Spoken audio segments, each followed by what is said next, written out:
Oh my gosh, right? So this was something that I thought, hey guys, this is a brand new series I'm calling TIR Insights, where I'm going to be sharing with you the latest news, analysis, and developments in the market.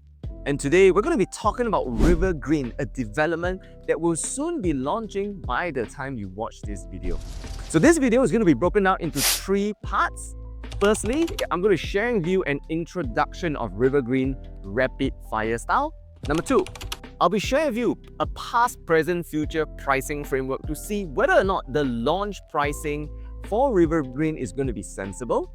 And number 3, I'm going to be sharing with you reasons why I will buy and reasons why I will not buy River Green as a development.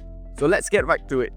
So River Green was initially the River Valley Green Parcel A GLS land plot bought by Wing Thai for $464 million. Now this is located in District 9, right beside the Great World MRT and also a short walking distance to the Great World City. Okay, the land size is pretty big. It's 9,291 square meters or 100,000 square feet basically. It's a full residential land plot and we're talking about 36 stories, right? Quite a high-rise development. And there's going to be 524 units in this development. There's going to be 266 residential car park lots, with around 60 lots going to be dedicated towards serving EV cars. Now, some key interesting facts for you to know. This River Valley Green GLS land plot that was bought by Wing Thai for $464 million was actually bought 12.5% lower than the nearby Irwell Bank site. So just to give you some context, the Irwell Bank site was bought for 1515 PSF PPR back in January of 2020. But River Green was only bought for 1326 PSF PPR, right? So 12.5% lower. Now, does that mean that River Green is going to just launch lower than Irwell Bank residences? Well, if you are having these thoughts, and this is a common sight that you see quite a lot for a lot of the land parcels that have been bought and sold by developers, I actually made a video explaining all of this, so you can check it out somewhere around here. Now, another interesting fact is that during the initial URS GLS land details that was released for this parcel of land, URA actually mentioned that this plot can build an estimated 380 units. But somehow, Wing Thai managed to create 524 units, which actually created a lot of unique floor plans, which I'm going to going through with you right now. So some of the unique floor plan designs that I've seen for River Green is actually in the 3 and 4 bedroom. So let me just show you. You can take a look at the 3 bedroom, all right, 872 square feet layout. You will notice at 872, Wing Thai has managed to squeeze in, firstly, a home shelter, which I think a lot of homeowners nowadays, this is something that they're looking at, and even an enclosable kitchen with window, which means that for those of you who like to cook with wok hei, right, heavier cooking styles, you are able to have a open fire countertop kitchen. Also, they've made it so efficient for a 3-bedroom 2-bath, such that the second bathroom also acts as a Jack and Jill format, which makes bedroom 2 into a potential junior master. Right, so very efficient use with only 872 square feet to be able to squeeze in a enclosable kitchen, home shelter, and even a junior master. So pretty well done in the floor plans if you ask me, right? And every single bedroom, right, you can easily fit a queen size bed as well. Master bedroom, definitely you can fit a king size bed and 2 bedside tables. So quite nice for the 3-bedder. And oh my gosh, right? So this was something that I thought was really special because for a 4-bedroom here, it is only at 980 square feet, right? So you rarely ever see 4 bedrooms at this kind of size. Anybody who's just looking upon the surface, 980 square feet, 4-bedroom, they're going to think it's going to be so tiny. But let's see what Wing Thai has done in terms of the floor plan itself. So firstly, same thing for the 4-bedroom. You have a home shelter that's already been designed over here. You have a kitchen, right, with a window as well. So same thing, if you are used to heavier cooking, you can have an open fire hob over here. Also for the 4-bedroom, they've adopted that Jack and Jill common bath alongside bedroom 2 to allow bedroom 2 to become another junior master over here, right? And we notice that all the bathrooms for the 4-bedder have windows as well. Okay, now for the remaining bedrooms, we have bedroom 3, bedroom 4, which their walls can actually be hacked down to either enlarge the living area or enlarge the master area as well, giving the owner of this 4-bedroom that flexibility depending on their lifestyle and family needs. Right? And of course, every single bedroom, even though at $980 for a 4-bedder, you can put a queen size bed in all the common bedrooms. Master bedroom, you can put a king size bed, you have a home shelter, and an enclosable kitchen. So well done and really very unique, because we don't see these kind of unit types and floor plans in the market for a 4-bedder.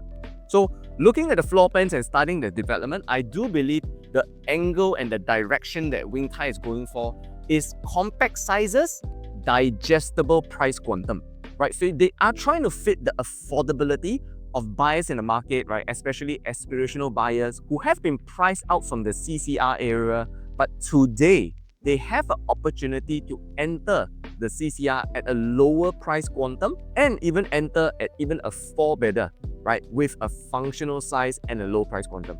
So really quite smart in terms of the angle that you're going for. But now let's take a look at the past, present, future pricing analysis. So first, we need to look at the River Green land plot and what are the potential launch prices. So I've already done a break-even analysis for River Green, and based on a 15 to 20% markup, we're talking about 2,771 PSF to around $3,325 PSF. Now, realistically, I do not think Wing Tai is going to be launching so low at around 2007 based on the average that's already been transacting in the area.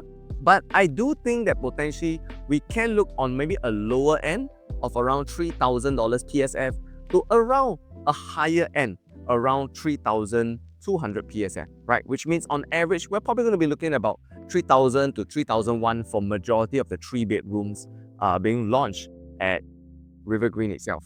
And with that in mind, let's take a look at firstly, past transactions that have already been happening in this particular location. So the nearest development of the same age as River Green would be Irwell Hill Residences. A 3-bedder 861 compact size has already been recently transacted at $3,066 PSF, right? Which roughly works out to a price of around $2.639 million. Right? Another development nearby this area is the Riviera. Okay, 3 bedrooms here are slightly larger, 1216, but same thing transacted at a PSF of around 3,025, right? Working to a price tag of $3,678 million. Another development in this area, but considerably lower, Martin Modern, 3 bedrooms, 1,012 square feet. We're talking about $2,857 PSF, which works out to a price tag of around $2.89 million. And of course, if we're looking at other locations within the CCR, also within this kind of District 9 locale, we have Cascaden Reserve, which has already clocked in for a 3-bedder, 1,163 square feet at $3,310 PSF, right? Representing a price tag of around $3.849 million. Another one that I was quite shocked when I was doing the analysis is One Holland Village, right? Located obviously in the Holland Village area, a 3-bedroom, 1,238 square feet was recently transacted at $3,781 PSF, which works out to a price tag of $4.68 million.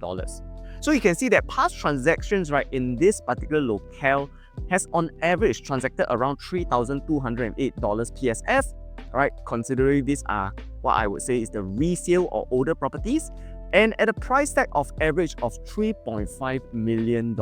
So this makes it quite attractive if you ask me.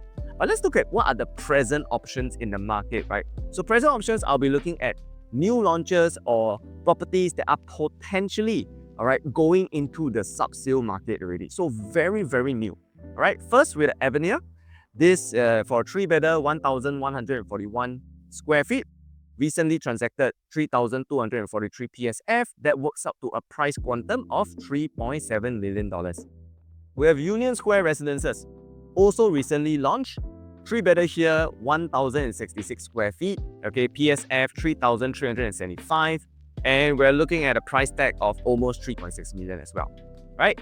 And of course, we have Canning Hill Pierce, same thing, a 3-bedder, 1,130 square feet, transacted recently at almost 3,200 PSF.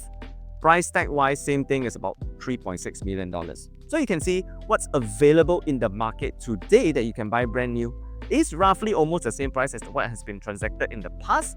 So you know that buyers here can afford that $3,272 PSF. It's almost been like a consistent transaction that's been happening across multiple developments, across different locations. And even if we look at the price quantum between the past and the present, they are all hovering plus minus of around $3.6 million for a 3-bedder. Right? So if, for example, for River Green, right, the developer is able to make this price quantum digestible, smaller, and fit the market category, I think that will allow them to sell the 3-bedrooms very, very well. So another reason why I'm saying this is because if, let's say, we filter, right, for all available listings in the District 9 area, 3-bedroom, right, within the 10 years old age group, right, so we don't want properties that are too old, and asking prices are actually below $3 million. And we actually do that search of this entire District 9 area, we can see that there's barely any listings available. Most of the developments here in this category that fit this particular filter, they are all small developments, right? Except maybe like Copa and Newton, where the 3-bedrooms here, if I can open up for you to see, they are all asking around $2.5 to around $2.7 million, right? Other than that, there's not much options. Otherwise, we'll take a look at Irwell Hill, which to me is probably one of the closest comparisons. Over here, even for a compact 3-bedder, people are asking, between $2.75 to almost $3 million. So if, let's say, the River Green is able to launch somewhere close to what is already transacting for resale properties in this area, I think this presents a huge opportunity for buyers in the market. Now let's take a look at some of the potential future pricing based on land prices that have been bought to see whether or not River Green potential launch price is actually an opportunity. So you may have heard of the Chuan Grove GLS that recently got transacted for $703.6 million. Now, based on my break-even calculator and analysis, right, I predict that potentially the sale price for Chuan Grove would be around $2,866 PSF, which if River Green is launching at $3,000 versus Chuan Grove and OCR property, River Green, a CCR property being so close, I think that, hey, River Green here does have an opportunity if the pricing is as such. Another land plot in the OCR area is the Bayshore Road GLS, which was sold for $658.9 million, right? Which I worked out, an estimated launch pricing for this plot of land to be around $2,887 PSF. Same thing, Bayshore is also located in the OCR area, and prices are so close to what potentially can be launched for River Green itself.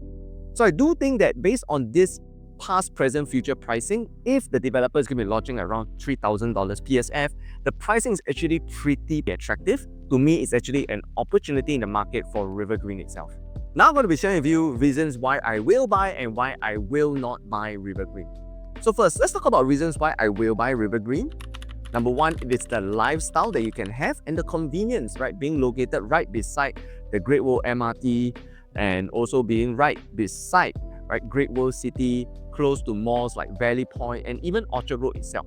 Another reason why I will buy River Green is because I do believe that the developer, based on the floor plans that they're looking at, is going to be probably launching at a very digestible price quantum.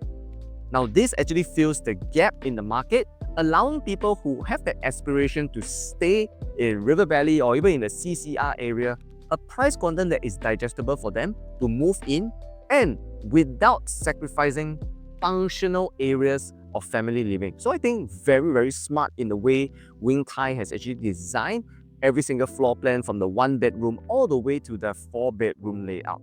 Of course, one of the biggest reasons why I will buy River Green is that the future land prices in the OCR will already be around this pricing. So that only makes sense to me right now, where you can enter at a digestible quantum for River Green and take advantage of future land prices being so close to you.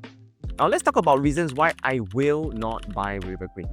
Number one, majority of the units are going to be 1 and 2 bedrooms, right? The only way for Wing Tai from a 380 unit piece of land, which URA initially estimated, to become a 524 unit piece of land, you already know the unit mix is going to be majority 1 and 2 bedrooms. So this might not appeal to everybody, and is potentially a reason why I will not buy River Green. Number 2, in this entire location, right, there are no top-tier primary schools. So if you are someone who wants to send your kid to a top-tier primary school, this location may not be something for you. Now that being said, these are all my opinions, and I do not represent any company or any developer when making this video as well. Now, if you've been following me on my other social media platforms, you know that I adopt an investment approach when it comes to evaluating properties. And after sifting through 23 years of data, I've concluded that there are actually 11 different factors that truly affect the profitability of a property. And I call this my 11 PDF analysis, where I rank properties from grade A to grade E. And for me and my clients, we only invest in the top 10% of properties, which I call the grade A properties. So if you like my 11 PDF report sent directly to you, comment 11 PDF down below and I'll send it over. Also, if you found this video useful, do me a favor, like and comment down below one reason why you will buy or will not buy River Green. Now guys, every like, comment and share motivates me to create more videos like this just for you. This is Ian Teo, the top 1% Realtor, signing out.